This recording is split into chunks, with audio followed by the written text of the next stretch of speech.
하며 소 형상이 있는데 네 규빗에 쏘가 12씩 있어서 바다 주위에 둘렸으니 그 쏘는 바다를 부어 만들 때에 두 줄로 부어 만들었으며 그 바다를 12쏘가 바쳤으니 셋은 북을 향하였고 셋은 서를 향하여 셋은 남을 향하였고 셋은 동을 향하여 바다를 그 위에 놓았고 쏘의 뒤는 다 안으로 두었으며 바다의 두께는 손 한 넓이만 하고 그 가는 백합화 식양으로 잔과 같이 만들었으니 이 바다는 3,000 닷을 담겠고 또 물두멍 열을 만들며 5 우편에 두고 5은 좌편에 두어 씻게 하되 번제에서 속한 물건을 거기서 씻게 하였으며 이 바다는 제사장들의 씻기를 위한 것이더라. 아멘.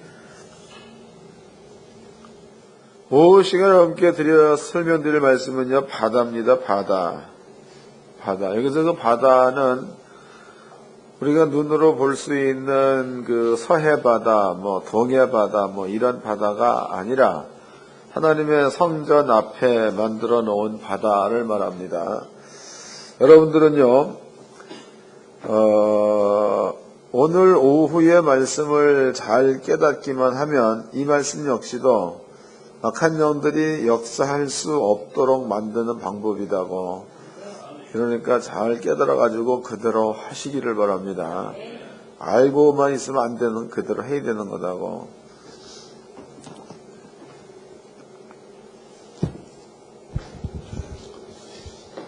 시간을 많이 들이면은 여러분들이 이해를 잘 못하니까 간단 명료하게 2분만 하겠습니다. 구약 성경에서 하나님께서 거하시는 전입니다. 전을 얘기할 적에 첫 번째는 성막이라고 불렸지요. 두 번째는 성전이라고 불려졌습니다. 신약 성경에서의 성전은 예수님이 성전이죠. 또 예수 믿는 성도, 우리가 성전이라고 나와 있습니다. 그런데 이제 구약 성경에서 성막은 모세에 의해서 만들어진 거, 또 성전은 솔로몬에 의해서 만들어진 겁니다. 그 다음에 이제 성전의 모양입니다. 모양은 위에서 내려본 단면도로 보았을 때에 성전은 이런 모양입니다. 이렇게. 여기는 번제단이 있고, 여기는 물두멍이 있고, 또 여기는 성소라고 말하죠. 여기는 지성소라고 말합니다. 지성소. 성소에서는 제사장들이 하나님께 섬기는 일을 한다고, 지성소는 하나님께서 임재하신 곳이 되겠죠. 하나님께서 임재해 계신 곳. 그 다음에 이제 번제단에서는 재물을 잡습니다. 물두멍에서는 씻는다 이 말이에요. 씻는다. 읽어보겠습니다. 본문입니다. 역대하 4장 5절서부터 읽겠습니다. 바다의 두께는 한 손 넓이만 하고 그 가는 백합화 식양으로 잔가와 같이 만들었으니 그 바다는 3,000 밭을 담겠으며 또 물두멍 열을 만들어 5은 우편에 두고 5은 좌편에 두어 씻게 하되 번제에 속한 물건을 거기 씻게 하였으며 그 바다는 제사장들의 씻기를 위한 것 그랬죠. 그 바다는 제사장들이 씻기 위한 것 이렇게 설명되어 있습니다. 그러면 이제 성전에는 문이 3개입니다. 3개. 우리 교회도 들어오려면 2개를 거쳐 들어오죠. 바깥에 문 걸치고 중간에 문 걸치고. 구약 성경의 성전도 여기는 이제 광야 이렇게 말할 수 있죠. 또 여기는 이스라엘 민족의 진영이라고 볼 수 있겠죠. 진영 가운데 성전을 둔 겁니다. 그래서 성전으로 들어오려면 첫 번째 문을 통과해야 되겠죠. 첫 번째 문. 그 다음에 이제 성소로 들어가려면 두 번째 문을 통과해야 되겠죠. 그 다음에 지성소로 들어가려면 또 세 번째 문을 통과해야 지성소 들어갈 수가 있는 겁니다. 근데 문제는 성소에 들어가려면은 성소에 들어갈 자격이 있는 자는 제사장들만 성소에 들어갈 자격이 있습니다. 그래서 성소에 들어갈 제사장들은 이 바다, 이 물두멍에서 자기를 씻어야 된다. 이렇게 나와 있다고. 물두멍에서 자신을 씻어야 된다. 그러면 이제 먼저 제사장에 관한 이야기를 해보도록 합시다. 제사장. 이스라엘 민족의 지파수가 전부 다 12지파죠. 12지파에서 요셉 지파 때에는 요셉을 빼버리고 요셉의 두 아들 이름이 뭐예요? 므낫세하고 에브라임인가 되죠? 맞나? 그렇다고 그렇게 해서 요셉 지파 때에 요셉이 사라져버리고 요셉의 두 아들이 한 지파로 들어오게 됩니다. 그러면 전부 다 몇 지파예요? 13지파가 되는 거겠죠? 13지파. 13지파에서 하나님께서 레위 지파를 하나님의 제사장으로 취해버렸다고. 그러면 또다시 몇 지파가 되는 겁니까? 12지파. 이해가 되셨죠? 그런데 이제 문제는 레위 지파는 여러분들은 그 요제를 요제를 공부했고 여러분들은 거제를 공부했습니다. 그래서 성경에 보니까 레위 지파는 하나님께 드려진 지파다 그래서 요제물이고 나머지 12지파는 거제물이다라는 얘기 해드렸나? 다 잊어먹었죠? 여러분들이 잘 잊어먹는 게 내게는 복입니다. 여러분들이 전부 다 기억하고 있으면 내가 필요가 없는 거다고. 하여튼 잘 잊어먹었습니다. 그래서 10의 1조도 얘기해드렸죠. 10의 1조는 요제와 같은 거다. 10의 9조는 거제와 같은 거다. 첫열매도 얘기해드렸죠. 첫열매는 요제와 같은 거다. 나머지 것들은 거제와 같은 거다. 또 단 가운데 첫 단, 그러니까 초막절날, 초실절날 드려지는 단 가운데 첫 단이야. 그것은 요제와 같은 거고 나머지 모든 단들은 거제와 같은 거다. 요제는 거룩하다 때문에 요제에 붙어있는 거제 역시도 거룩하다. 이런 설명해 드렸습니다. 그렇다면은요 12지파 가운데서 13지파 가운데서 한 지파 레위 지파가 하나님께 드려지고 그리고 그 레위 지파를 하나님께서는 하나님의 성전에서 일할 수 있는 제사장 지파로 삼았다는 거지. 그럼 제사장 지파는 하나님의 성전에서 일을 해야 되는 자들이기 때문에 하나님께서 거룩하면 성전도 거룩해야 되는 거고 성전이 거룩하면 그 안에서 일하는 자들도 거룩해져야 된다. 이해가 된 거죠? 성경주로 증명해 보도록 합시다. 출애굽기입니다. 출애굽기 29장입니다. 출애굽기 30장에 30장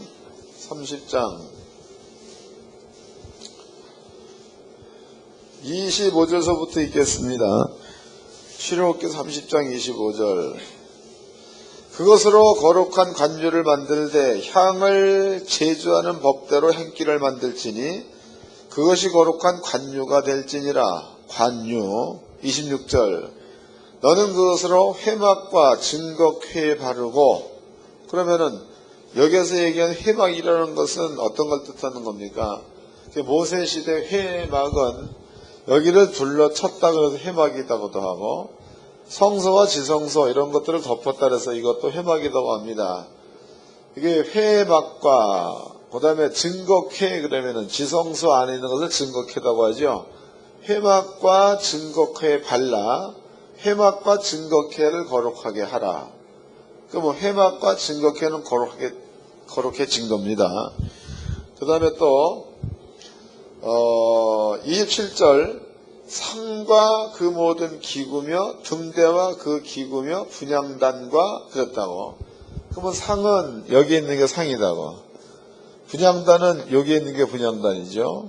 촛대는 여기 있는 게 등대입니다. 그럼 관유를 만들어 가지고 상에도 발라라, 등대에도 발라라, 분향단에도 발라라. 이 다 바르려는 겁니다. 그 다음에 28절 및 번제단과 그 모든 기구와 물두멍과 그 받침에 발라. 그랬죠? 그럼 번제단은 이게 되는 거고 물두멍은 이게 되는 거다고. 번제단에도 발라라, 물두멍에도 발라라. 그 다음에 또 읽겠습니다.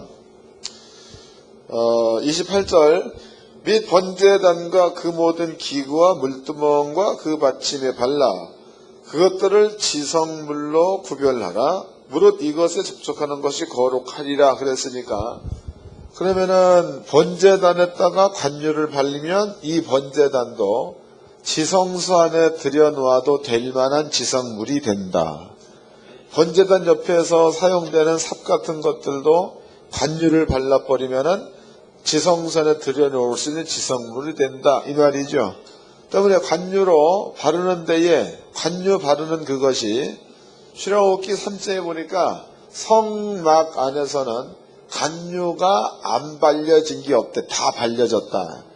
그럼 다 발려졌다는 얘기는 관유로 칠해서 관유를 발라서 거룩하게 구별하도록 하라 그랬으니까 관유를 바른 것들은 전부가 다 거룩하다는 거예요.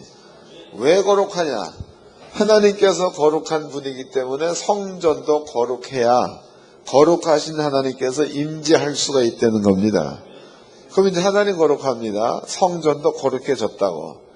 그러면 이제 성전 안에 들어와가지고 번제단에서 제사 의식을 행하는 자 제사장, 그리고 또 등대에 불을 켜는 사람도 제사장, 떡상에다가 떡을 진설하는 사람도 제사장, 분향단에다가 불을 피우는 사람도 제사장, 지성소 안에 들어가가지고 사람들의 죄를 용서받는 일하는 것도 제사장.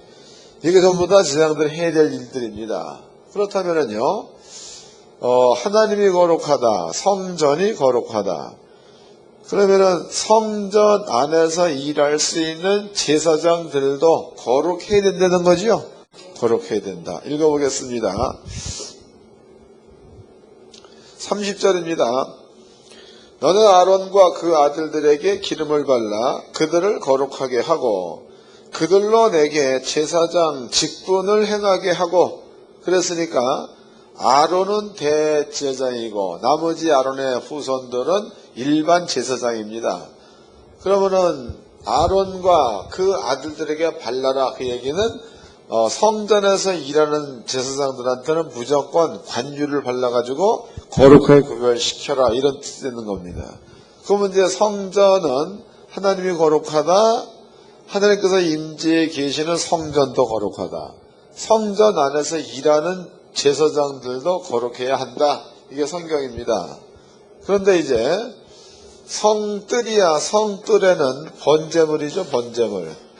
번제물, 그 다음에 속죄제물, 그 다음에 속건제 이런 것들을 성뜰에서 잡습니다. 그럼 성전에 이런 모든 것들을 제물을 잡다 보면 제물의 똥이 제사장 손에 묻을 수도 있는 거고 또 피가 이마에 묻을 수도 있다는 거죠. 그런데 그러한 그 더러운 것들이 제사장한테 묻혀진 상태로 성소에 들어가 버리면 죽는다고. 하나님께서 그런 것들을 미연에 방지하기 위해서 이 물두멍에 물을 퍼가지고 제사장들한테 묻은 더러운 것들을 씻어내라. 그렇게 해서 만들어진 게 물두멍입니다. 이것을 솔로몬 시대는 바다라 그랬다고. 그 솔로몬 시대는 물두멍을 둘로 구분하죠. 하나는 물두멍, 하나는 바다, 이걸 바다라 했다고. 그 바다 옆에다가 5 조그만한 물두멍을 또 만들었어요, 여기다가. 그 조그만 요 물두멍은 재물을 씻는 물두멍. 그 다음에 큰 물두멍, 이것은 바다라고 칭해서 여기에서는 제사장들이 씻는 물두멍, 이렇게 만들어 놨다고. 이해됐어요? 그러면, 이제 다 아는 내용이니까, 거룩한 사람이 죄를 지었을 때에 하나님께 드리는 제사의 이름이 뭐예요? 다 같이 나를 따르. 나는 꼴통이다. 읽어봅시다. 레위기서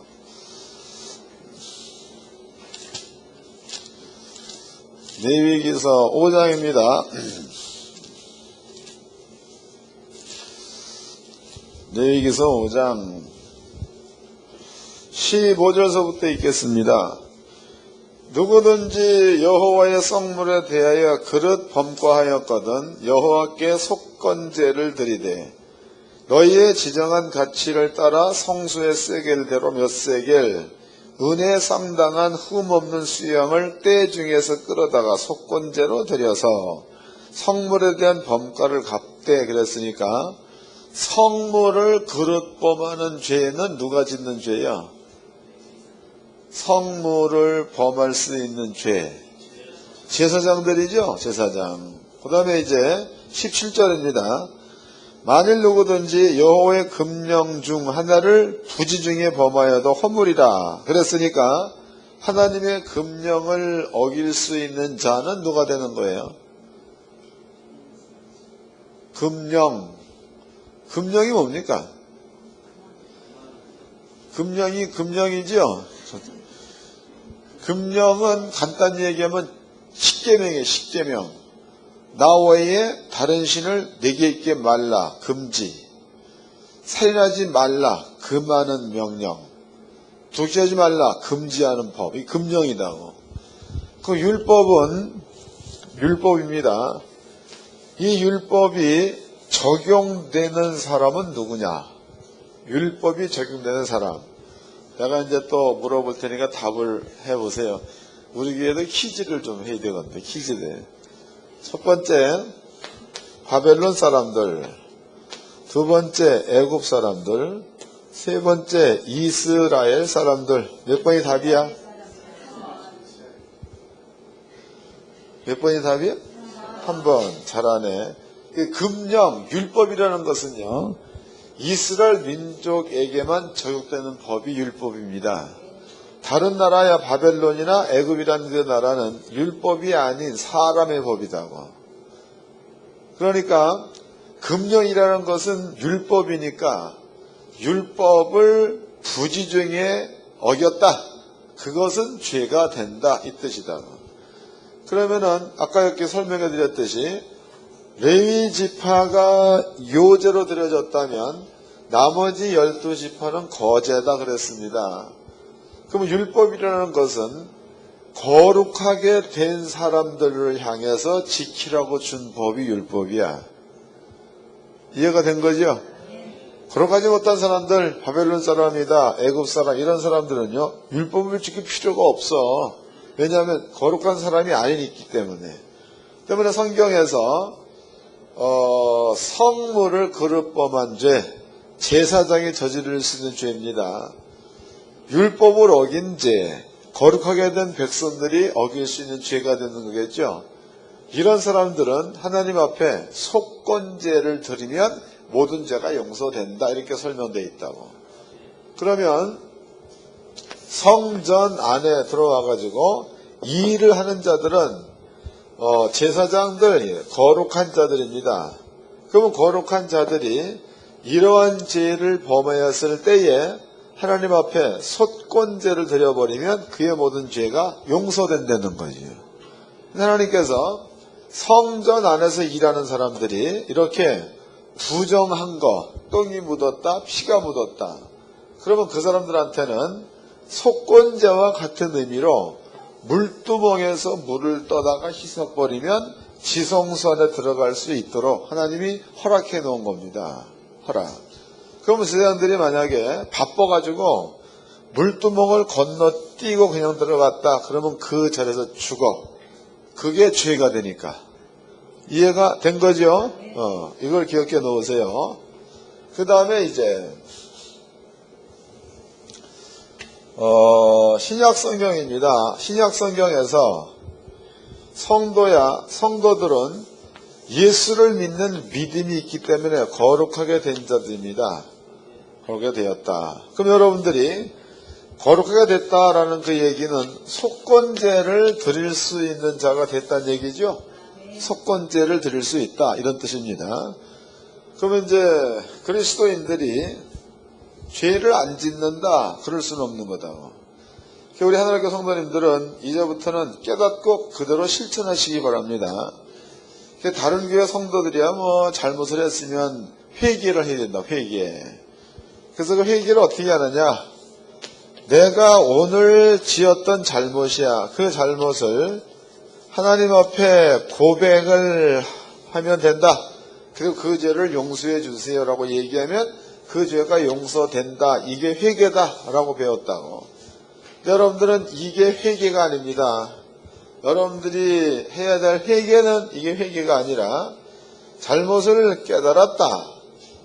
깨달았으면 예수님께서 그 죄까지도 가져갔다는 사실을 믿는 게 회개예요. 이해가 되셨죠? 이제 정리해 보도록 하자고. 정리. 예수님의 죽음은 지금으로부터 2000년 전입니다. 2000년 전. 우리는 2013년도를 살고 있다고. 그럼 예수님께서는 십자가의 죽음으로 여겼다가 물두멍을 만들어 놓으신 거다고. 물두멍. 혹은 바다를 만들어 놓은 겁니다. 근데 여러분들이 예수님 때로부터 2000년 후야 2013년도에 여러분들은 예수를 믿어서 거룩하게 된 자라는 거죠. 그럼 거룩하게 된 사람이 욕심 없을 수는 없잖아. 있잖아. 여러분 욕심 없나요? 있잖아요. 여러분들이 속에 분노도 있는 겁니다. 분노. 그래서 저도 승질나면은 막 그러는 사람이다고. 저때도 목사님이 승질나가지고 열 받아가지고 다른 게 열 받은 게 아니고 목사님들이 여기 그 시간이 됐는데 시간 맞춰서 안 온 거야. 그럼 문을 내리자. 문을 닫자. 그 문을 닫으라고 이제 얘기를 해놨더니 김종국 목사님이 쭈밋쭈밋하고 안 닫아. 그래서 내가 쫓아가서 물어봤지. 그랬더니 얘기 나는데 눈길이 사모님한테 가 있는 거야. 그래서 사모님 가서 물어봤지. 그랬더니 이거 뭐 어쩌겠더라. 되게 욕먹었으니 나한테. 그것도 이제 목사님이 또 그때 막 들어온 사람인데 쳐다도 안 봤다고. 근데 이런 것들은 나도 분노가 있다면 화가 난다 이 말이죠. 근데 그런 화가 났다 그래도 이것은 분명히 아버지 앞에 죄가 되는 겁니다. 근데 성경은 이렇게 화가 났을 때에 그것을 깨닫고 이것을 예수님이 십자가에 죽었다는 것을 마음 가운데 믿음으로 받아들여 버리면 지금 물두멍에 물을 떠다가 씻는 것과 같다 그 말이지. 이해가 됐죠? 그럼 비록 요만한 허물까지라도 예수를 믿어버리면 없어지게 되는 거니까 허물을 통해서 이 귀신들이 역사하잖아. 여러분들의 죄가 있다. 그걸 통해서 귀신이 역사하고 뭐 이런 겁니다. 그럼 성경에는요. 이렇게 그 작은 흠과 점과 티까지라도 깨끗하게 없앨 수 있는 방법을 하나님께서는 제시해 놨다고. 제시. 그럼 여러분들은요. 성도 신앙생활하는 성도들이니까 하나님께서 제시해 놓은 법칙이죠. 이 법칙을 여러분들은 준수를 해야 되는 의무가 있어요. 그건 무슨 해도 된다는 이게 아니고 여러분들은 필히 이 법을 쫓아가야 될 의무가 있는 겁니다. 그래야 거룩한 나라의 백성인 거다고. 이게 법을 세워놨는데 백성들이 그 법을 쫓지 않다면 그 법은 무효가 되는 거죠. 아버지가 율법, 거룩한 법을 세워놨으면 여러분들은 그 법을 쫓아가야 하는 의무가 있기 때문에 생활 가운데 여러분들이 행여 이러한 잘못이 있다고 그러면 자복만 할 게 아니라 예수님께서 그 죄까지도 가져갔다는 사실을 마음 가운데 믿으시기를 바랍니다. 그것이 여러분들 스스로를 깨끗게 할 수 있는 비결이다고. 그럼 악한 영들은 죄가 깨끗하게 된 사람은 악한 영들이 잡을 수가 없어요. 한두 번 잡을 수가 있겠지. 그러나 여러분들이 중심으로 깨닫고 믿음을 가지고 이 규례 가운데 머물러 있으면 여러분께 이러한 믿음이 확실하게 있다는 것을 영들이 보기만 하면 못 와. 이게 한두 번 올 수가 있겠지. 내 마음 가운데 이것이 50은 믿어지는데 50은 안 믿어진다. 그 경우에 영들이 역사할 수 있는 겁니다. 그러나 확실한 믿음을 가지고 있으면 한 번, 두 번 영이 찔러 봐가지고 확실하면 그 이상 안 찔러. 이해됐어요? 하늘교 성도님들은요, 이런 것도 이해를 잘 하시고, 스스로가 영적인 악한 영들의 그 역사하는 데서 스스로가 스스로를 구별할 수 있는 이런 그 지식을 갖기를 주의 이름으로 축원합니다. 지식은 사는 거예요. 지식은 옛날에 저는 군대를 갔다 왔다고 한 번. 그런데 군대를 갔는데 우리 나보다 내가 1등병 때 걔가 병장이었나 그래. 그런데 이제 분명히 군생활할 때에 그 지뢰 그 폭풍지라는 게 폭풍 이런 것들을 어떻게 다루어라는 것을 배워. 다루는 데에 그냥 집어도 괜찮아. 뒤에 절대로 여기 이제 이렇게 치는 것만큼은 치지 말라 이렇게 배우죠. 그럼 이게 지식이라고. 그러면 이제 부대 주변에 지뢰를 이렇게 수거했으면은 그냥 집어가지고 옮기는 데는 이상이 없는 겁니다. 근데 만약에 뇌관을 건드린다거나 뇌관을 때려버리면 터지게 돼 있는 거예요.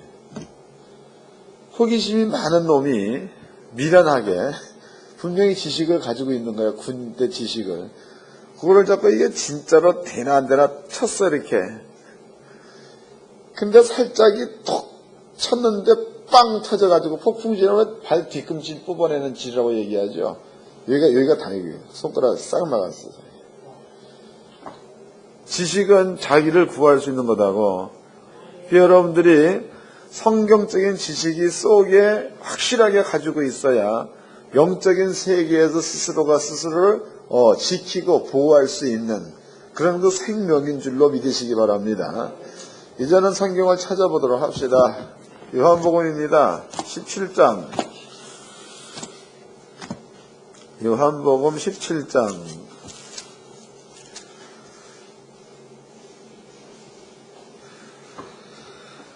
2절서부터 3절까지 요한복음 17장 2절과 3절 다 같이 한 목소리를 합독을 하도록 합시다. 시작. 아버지께서 아들에게 주신 모든 자에게 영생을 주게 하시려고 만민을 다스리는 권세를 아들에게 주셨음이로소이다. 영생은 곧 유일하신 참 하나님과 그의 보내신 자 예수 그리스도를 그쵸? 안 되는 게 뭘 뜻하는 거예요? 지식을 말하죠? 예수님과 하나님을 아는 게 영생이다. 여러분들이 성경적 지식은 믿음으로 많이 가지고 있으면 가지고 있을수록 영적인 것들을 이길 수 있는 힘이 된다는 거다고. 교회에서는 귀신 얘기를 많이 하니까 여러분들이 귀신에 대해서 잘못하면 불감증이 있을 수 있는 거다고. 귀신에 대해서 이렇게 무뎌질 수 있어. 그런데 성경을 보세요. 사람 속에 귀신 들어가니까 간질병 일으키잖아. 그 간질병 걸린 사람이 물에도 불에도 수시로 넘어지죠. 그 다음에 쓴 말이 뭐냐. 귀신이 저를 죽이려고 이런 말을 썼잖아. 또 성경에 보니까 예수님 앞에 이런 그 손이 막 꼬부라지고 배짱 마른 사람이 왔어요. 예수가 묻지요. 꼬부라진 귀신아 그랬으니까 귀신이 사람 속에 들어오면 꼬부러지게 만드는 거단 말이에요. 류마티스는 다 거기에 포함되는 겁니다. 류마티스가 심하게 돼버리면 가늘어지고 여기 매디 굵어지고 이렇게 돼버리고 막 그러잖아요. 그런 병에 들어가는 귀신 역사입니다. 여러분들이 교회 내에서는 귀신이라는 말을 자주 쓰니까 거기에 대한 어떤 인지가 잘 없을 수도 있는데 귀신 역사면 이건 큰일이다고. 작은 일이 결코 아닙니다. 그러니까 여러분들이 그러한 영적으로부터 자유함 받으려면 하나님 말씀을 믿어서 그 말씀을 생활 가운데 적용시키는 게 매우 중요하다는 거다. 나한테는 묻지 마라. 나도 이 말씀을 깨닫고 그쪽으로 쫓아가는 사람이니까 목사님이 그렇게 하시오 이래 묻지 마라. 난도 그렇게 하는 사람이라고. 나는 먼저 깨닫고 그쪽으로 가는 사람이야. 여러분들은 못 깨닫잖아. 못 깨닫는 사람한테 알려주라고 아버지가 세워놓은 거예요. 아셨어요? 그러니까 구원이라는 것은 내가 했으면 나한테 적용되어지고 여러분들이 했으면 여러분께 적용되어지는 게 구원이야. 나한테 적용되어진 구원을 여러분들이 보고 기뻐할 수는 있어도 여러분 것 파시킬 수는 없다는 거죠. 이해되는 거예요? 그것만 쳐다보는 사람은 신앙인이 아니에요. 목사님이 저렇게 구원 이루어가면 나도 이루어가야 되겠다. 그래서 여러분들 스스로도 구원을 이루어가는 자가 되었을 때야 비로소 영생을 소유한 자가 된다는 거죠. 옆 사람과 인사 좀 합시다. 팔자 좀 고칩시다.